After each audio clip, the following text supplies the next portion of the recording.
Memphis, Tennessee, the autumn of 1953. A Tuesday evening on Union Avenue, 4 blocks from the Peabody Hotel, in the specific part of downtown Memphis that existed in the transitional geography of a southern city that had not yet worked out what it was going to be in the decade after the war. The hotels on Union Avenue in 1953 occupied a range from the Peabody, which was the kind of hotel that had a lobby with a fountain and ducks, and a reputation that extended to New York, to the smaller commercial hotels that served the traveling salesman and the military personnel passing through Memphis on the way to somewhere else. The Hotel Claridge was in the middle of this range. It had a uniformed doorman who held the revolving door, and a lobby with a marble floor, and a small fountain that had not worked since 1947, and that the management had decided to keep because removing it would have left a hole in the lobby floor that was more difficult to explain than a fountain that did not work. It had a restaurant on the second floor, and a bar off the lobby, and a newsstand near the elevator bank that sold the Commercial Appeal and the Saturday Evening Post, and the specific selection of cigarettes and aspirin and shoeshine cloths that hotel newsstands in 1953 sold, because travelers needed all of these things and forgot to bring them. The Hotel Claridge was in the middle of this range. It was a 12-story building that had been constructed in 1924, and that had, in the 30 years since, developed the specific institutional character of a mid-range hotel in a mid-sized southern city. Reliable and clean, and without the particular amenities that would have made it memorable to anyone who stayed there. It served its purpose. Its purpose was to provide rooms to people who needed rooms in downtown Memphis, and it had been doing this since 1924, with the specific exceptions that mid-range hotels in mid-sized southern cities applied in 1953, which were the exceptions that most people in Memphis understood without discussing, and that a specific category of people encountered at the front desk when they arrived to check in. The man at the front desk that Tuesday evening was named Robert Calhoun. He was 34 years old and had been working the evening shift at the Claridge for 4 years, and had, in those 4 years, developed the specific practiced fluency of someone who has had the same conversation many times and has learned to have it quickly and without drama, because drama was not what either party needed, and the outcome was not going to change regardless of what was said. He saw the man in the uniform come through the revolving door at 6:47 and walked to the desk and reached for the register in the automatic way of a man whose body knows what his profession requires before his mind has finished reading the situation. Then he looked up. He said that he was sorry. He said that the hotel was full. He said it in the practiced, regretful tone that the conversation produced when it was conducted quickly and efficiently, which was always the goal, because efficiency was the thing that kept the lobby from becoming uncomfortable for the other people in it. The man in the uniform was 26 years old. His name was Corporal James Whitfield. He was 5 feet 11 inches tall and 175 pounds, and he had the specific physical bearing of a man who has spent 4 years in the United States Army, the posture and the stillness that military service produces in the people who have been through it seriously. He was wearing the dress uniform of the United States Army, with the insignia of the 24th Infantry Regiment, and the service ribbons of a man who had been in Korea and had come home and was now passing through Memphis on his way from Fort Benning to his family's home in St. Louis, where he had not been in 14 months, and where his mother and his 2 younger sisters were waiting. He had a reservation. He had made it by telephone the previous week from Fort Benning, calling the hotel directly and speaking to the woman who managed reservations and giving his name and his confirmation number and his arrival date and the date of his departure, which was the following morning, a single night on his way from Georgia to Missouri. He had written the confirmation number in a small notebook he carried in his breast pocket, and the notebook was in his breast pocket now, and the confirmation number in it was accurate. He had the confirmation number. He said the confirmation number to Robert Calhoun. Robert Calhoun wrote something in the register and said again that he was sorry, but that there had been an error with the reservation system, and that the hotel was full, and that he would be glad to recommend another establishment nearby. He said it in the practiced, regretful tone of a man who means neither the regret nor the recommendation. The lobby of the Claridge at 6:47 on a Tuesday evening had 12 people in it, none of whom were paying particular attention to the front desk, in the specific way that hotel lobbies contain people who are each engaged in their own purpose and who do not attend to the transactions of others unless those transactions produce something loud enough or unusual enough to redirect attention. The 4 people at the concierge desk were asking about a restaurant on Beale Street. The 3 in the chairs near the window were waiting for someone who had not yet arrived. The 2 at the elevator were watching the floor indicator above the doors. The 3 crossing the lobby were going somewhere. None of them were watching the front desk. The lobby of the Claridge at 6:47 on a Tuesday evening had 12 people in it, not counting Robert Calhoun and Corporal Whitfield. 4 of them were at the concierge desk. 3 were in the chairs near the window. 2 were waiting for the elevator. 3 were crossing the lobby in various directions. One of them was a man who had come in through the revolving door 40 seconds behind Corporal Whitfield, who had been walking the same block of Union Avenue from the opposite direction, who had been in Memphis since Sunday on business related to a film that was in pre-production, and that had brought him to Tennessee to look at locations. He was 45 years old. He was 6 feet 4 inches tall and 245 pounds, and he was wearing a plain dark jacket over a white shirt, and he was carrying a leather bag that he had set down when he stopped walking, which he had stopped doing approximately 4 feet behind Corporal Whitfield when he understood what was happening at the front desk. He had not intended to stop. He had been walking through the lobby toward the elevator bank with the specific forward momentum of a man who has been in this hotel before and knows where the elevator is and is going to it. He had been walking to the elevator. He had stopped because the conversation at the front desk had produced in him the specific physical response that certain things produce in certain men, which is that the body stops before the mind has finished deciding to stop. He stood 4 feet behind Corporal Whitfield for the duration of the exchange. He heard the confirmation number. He heard the regret. He heard the recommendation. When Robert Calhoun finished, the man with the leather bag stepped forward and set the bag on the counter beside Whitfield's. He said that he had a reservation as well. He said his name. Robert Calhoun looked at him for the specific moment that recognition required and arrived in stages.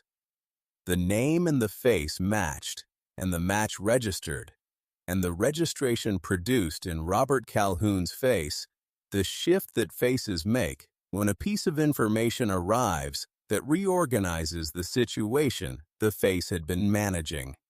He said that he would check on Mr. Wayne's reservation immediately. John Wayne said that before he did that, he wanted to understand something. He said it in the flat, even tone he used for things he was serious about. He said that he had walked in behind this soldier, and had heard the desk inform the soldier that the hotel was full. He said he wanted to understand how a hotel that was full enough to turn away a man in a United States Army uniform who had a confirmed reservation could be checking on a reservation for someone who had not yet confirmed one. He said it as a question rather than a statement, in the specific tone of a man who wants an answer and is prepared to wait for one. Robert Calhoun looked at John Wayne. He looked at Corporal Whitfield. He looked at his register. He said that there may have been an error in the reservation system.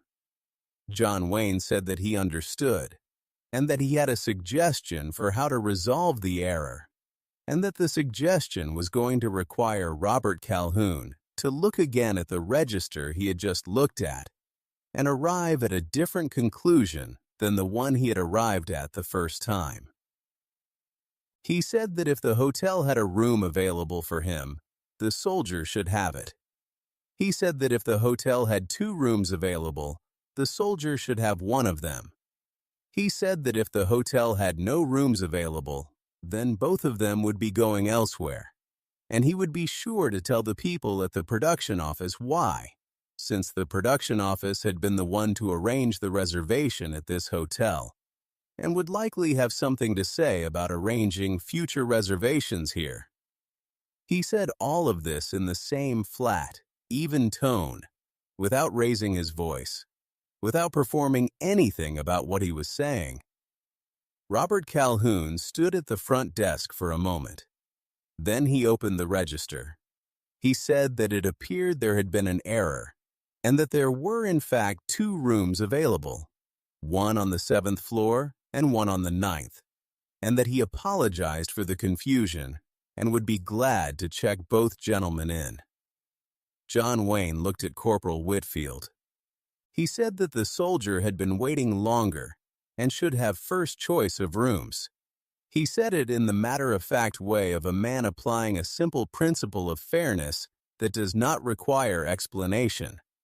The principle being that the person who arrived first and had been waiting longer is the person who gets first choice, and that this principle applied in this lobby to this soldier and to the rooms that had been available all along. Corporal Whitfield looked at John Wayne for a moment. He was 26 years old and had been in Korea and had come home and had been in the Army for 4 years and had had this conversation at front desks before, in the specific way that men of his background in 1953 had this conversation at front desks, which was alone and without resolution. He said he would take the 7th floor. John Wayne nodded. He said that he would take the 9th. Robert Calhoun processed both registrations. He was careful and efficient about it in the way that a man is careful and efficient when he has just been shown the specific gap between what he has been doing and what the situation actually required. The efficiency was the efficiency of someone who wants the transaction to be completed before anyone says anything further about the gap. Both registrations were processed in 4 minutes. Both keys were produced. Both men were thanked for their patience. When both men had their keys, Corporal Whitfield picked up his bag. He looked at John Wayne. He said that he was grateful. He said it simply and directly, the way serious people say serious things. John Wayne said that the soldier had a confirmed reservation, and that the hotel had a room, and that the connection between those 2 facts should not have required anyone's assistance to make, and that he hoped the confusion in the reservation system would be resolved so that it did not produce the same error again for the next person who came through the revolving door with a confirmed reservation and a uniform. He said it without looking at Robert Calhoun. He said it looking at the elevator, toward which both men were now walking. He said it as the last thing he intended to say about the matter, which was the only amount of space he intended to give it. He said it in the tone of a man stating something that ought to be obvious. Corporal Whitfield nodded. He walked to the elevator. John Wayne walked to the elevator. They rode to the 7th floor together, and Whitfield got off, and Wayne continued to the 9th, and the elevator doors closed, and that was the end of the evening's encounter at the front desk of the Hotel Claridge on Union Avenue in Memphis in the autumn of 1953. Corporal Whitfield reached St. Louis the following Thursday, arriving on the afternoon train at Union Station and walking out into the October light with his bag and his uniform and the specific lightness of a man who has been away for 14 months and is now in the city where the people who have been waiting for him live.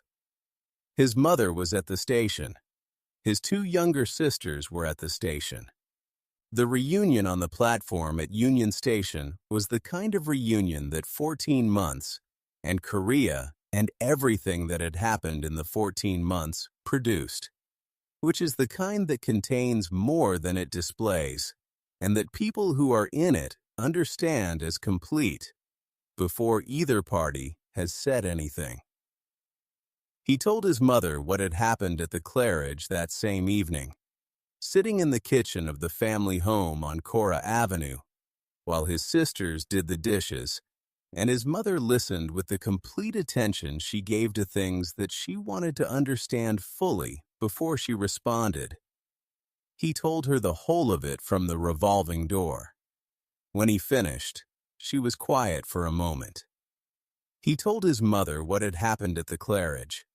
His mother listened to all of it without asking a single question until he was done. When he was finished, she said that she was glad there had been someone in the lobby. She said it in the specific tone of a woman who has spent her life in a country where she has learned not to expect what she nevertheless continues to hope for. The tone of someone for whom the expectation and the hope have always been separate things. James Whitfield told the story for the rest of his life.